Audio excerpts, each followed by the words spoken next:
If you're a landlord with multiple rental properties, especially owned jointly with your spouse or partners, making tax digital is about to make your tax life significantly more complicated.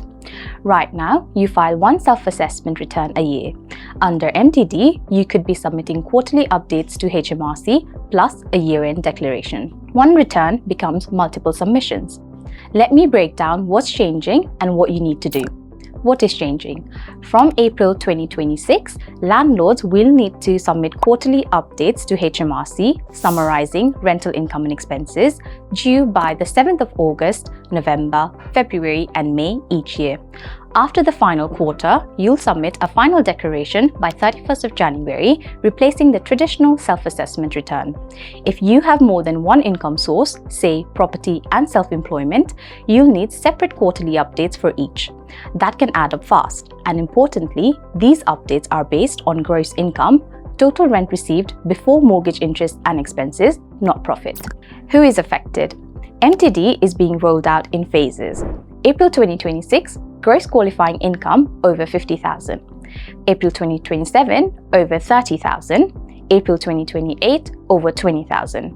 HMRC will check your most recently filed tax return to determine if you're in scope.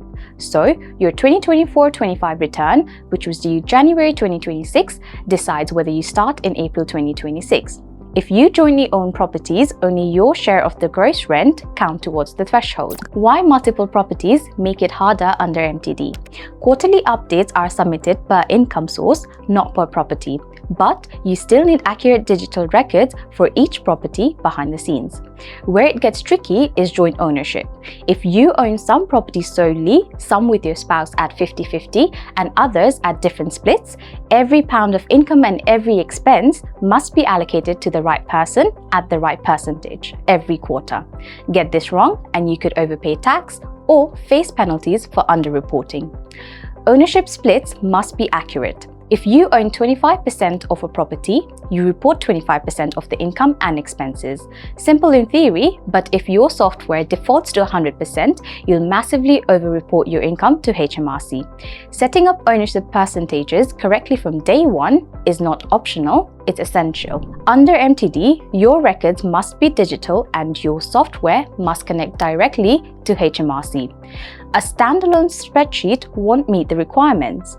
Without the right software, you risk inaccurate reporting, missed deductions, and incorrect income allocation, especially across jointly owned properties. And you can no longer hand everything to your accountant once a year. Your records need to be current and every 3 months. How RentalBux helps. RentalBux is HMRC recognized MTD software built specially for landlords.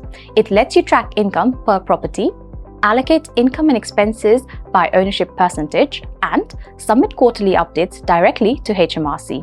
If you own multiple properties with different ownership structures, RentalBux handles the complexity for you. Start preparing now. HMRC has confirmed that late submission penalties for quarterly updates won't apply in the first year, 2026-27. So you have some breathing room, but that grace period won't last. Get MTD ready with RentalBux. Link in the description. Thanks for watching.